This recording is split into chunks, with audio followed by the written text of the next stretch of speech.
पश्चिम बंगाल में चुनाव के नतीजे आने के बाद सियासी संग्राम छिड़ गया है। बीजेपी ने बम्पर जीत हासिल की तो वहीं टीएमसी को करारी शिकस्त मिली।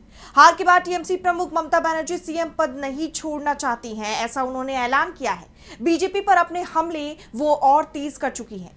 इसी कड़ी में उन्होंने एक बैठक की जिसमें बड़ी रणनीति तैयार की गई। टीएमसी की इस रणनीति से बीजेपी की मुश्किलें बढ़ना तय माना जा रहा है। तो क्या है ये पूरी खबर जानेंगे इस रिपोर्ट में। पश्चिम बंगाल चुनाव में टीएमसी को करारी हार का सामना करना पड़ा और सत्ता बीजेपी के हाथों में आ गई। इन नतीजों के बाद से पश्चिम बंगाल की सियासत में तनावपूर्ण स्थिति देखी जा रही है।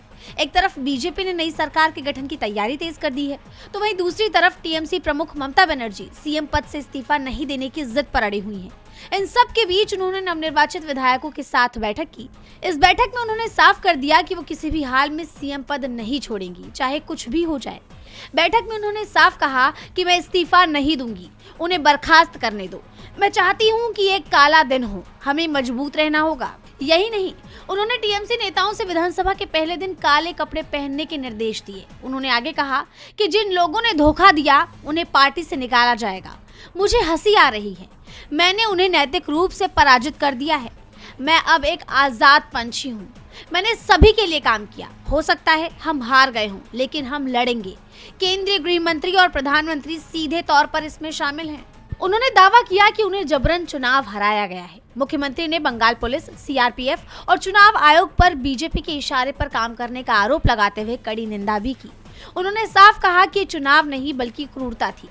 जानकारी के अनुसार इस बैठक में पश्चिम बंगाल विधानसभा में नेता प्रतिपक्ष कौन होगा, इसको लेकर भी चर्चा हुई। इस बारे में बात करते हुए टीएमसी नेता कुणाल घोष ने साफ कहा कि जैसा ममता बनर्जी कहेंगी वैसा ही होगा। यहाँ पर जो असेंबली का जो रिस्पॉन्सिबिलिटीज है, किसका पास कौन रिस्पॉन्सिबिलिटी होगा, ये हम सब इलेक्टेड जो कैंडिडेट्स है और सीनियर लीडरशिप है, सबने हमको ममता दीदी को रिक्वेस्ट किया। ये पूरा आपका डिसीजन ही हम सबका डिसीजन है।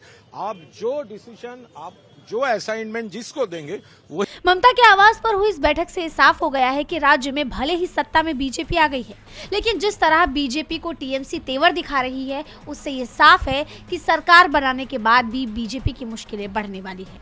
डीबी लाइव की रिपोर्ट।